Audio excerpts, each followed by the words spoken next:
I said I stood for Israel, but the Guelph said no, no, no. You've got to go. We're done with you, but I'll stand my ground. I won't back down. I stand my ground. I won't back down. I stand my ground. The bees unload and come back hard. Come back strong. Come back strong. I'm allowed to speak. You're coming for me. I'm coming for you. So take your best swing. I'll stand my ground. I won't back down. I'll stand my ground with knees unbound. Oh.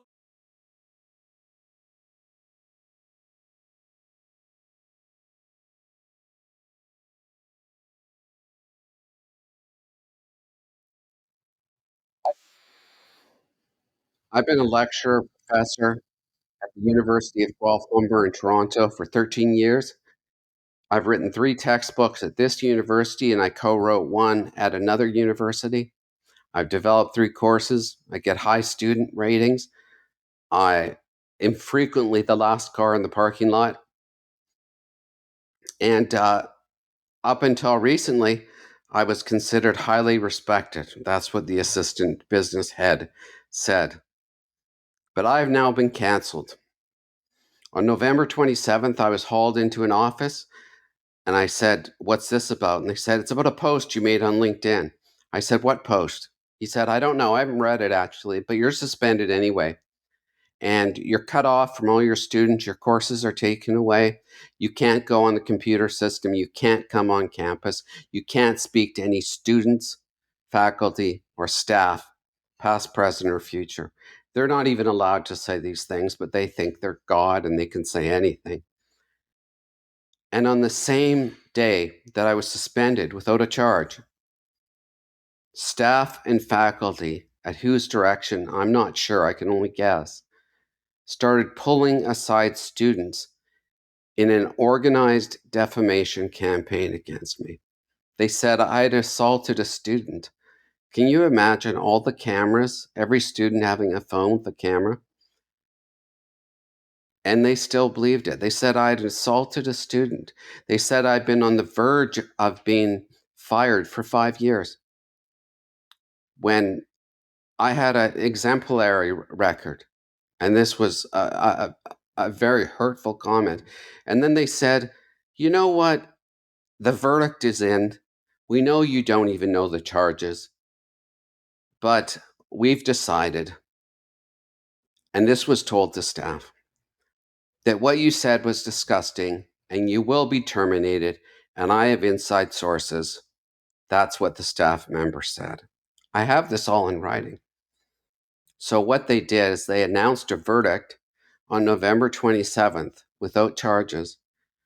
And then they decided to go through some sort of theater and fake due process over the next 9 months in which they would threaten and defame me more, send me blistering letters from lawyers threatening to charge me with made up things, threatening to charge me $10,000 for going on campus, making sure that I lost royalties, that I lost courses, making sure that my name was so trashed that people who had been friends with me before would walk by me and turn away because they had been told by staff, faculty, and students that I was some sort of violent racist.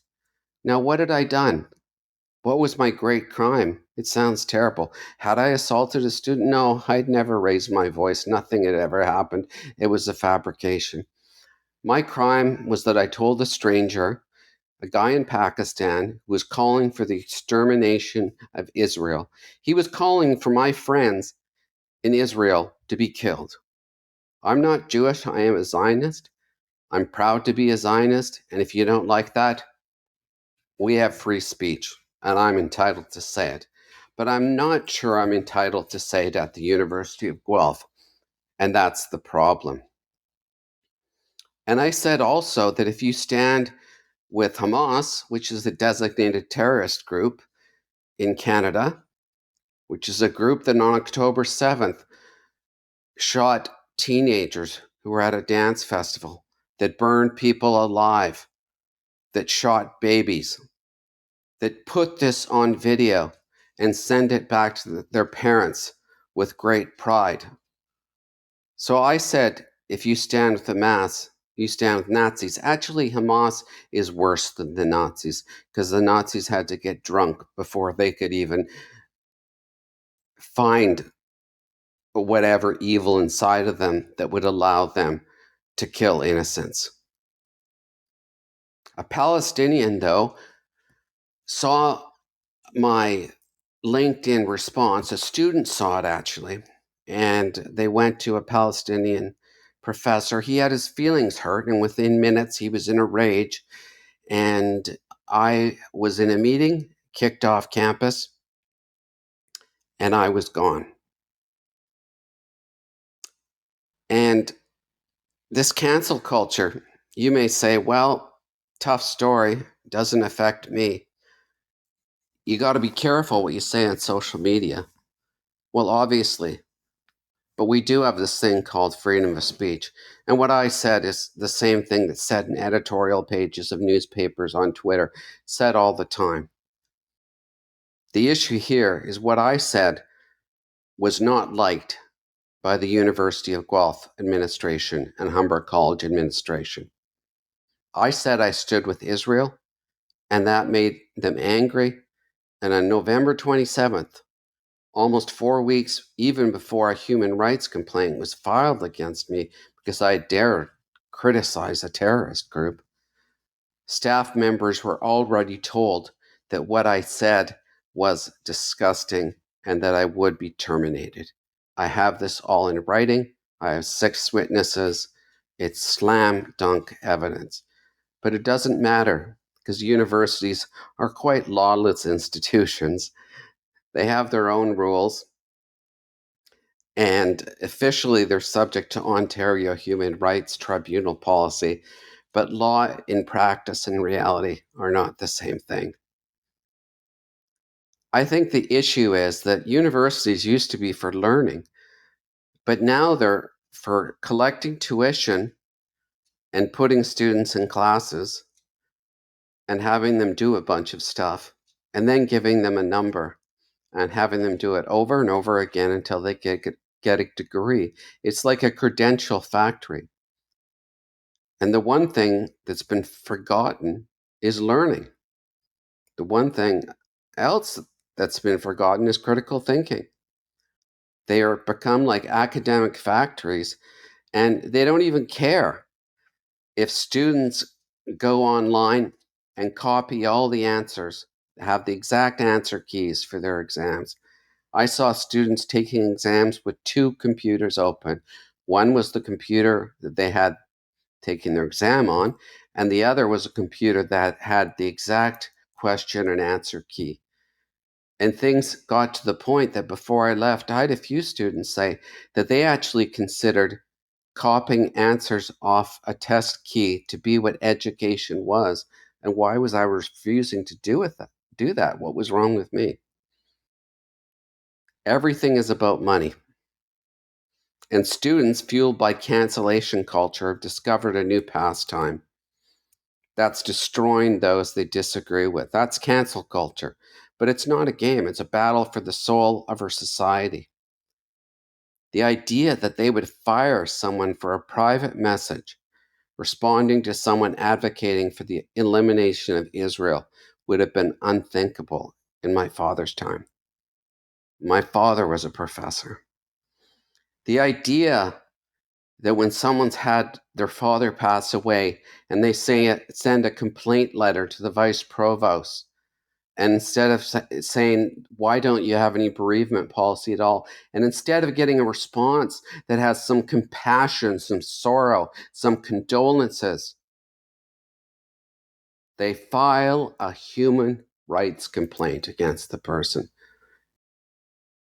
It sounds almost unbelievable, but this is exactly what's happened to me. And it's just frightening. Free speech, and University of Guelph does have a free speech policy, but they're completely violating it. And I tried to talk to the people who wrote the free speech, and of course they wouldn't respond. But I'm not going to be silenced. I stand with Israel. I am a Zionist. I believe that if you stand with Hamas, you stand with Nazis. And this is Canada. I'm allowed to say it. And in all likelihood, I will be fired for it.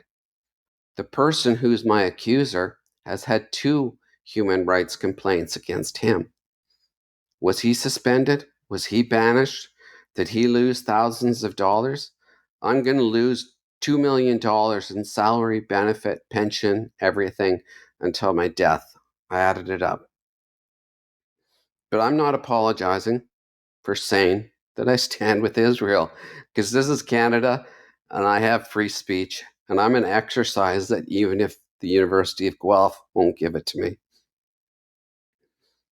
So this is maybe just my problem, and that's what you might be saying. Who cares? This didn't happen to me. Watch what you say. Do you want to live in a society where everybody's terrified, walking on eggshells, of offending people? In the slightest thing, someone can destroy your life. They can put you in a financial situation where you can't pay your mortgage, where your kids can't go to university because you can't afford it anymore. That's what they're trying to do. They're not just trying to get me fired. They're trying to destroy my life, destroy everything. Do you want to live in a society like this? This is cancel culture.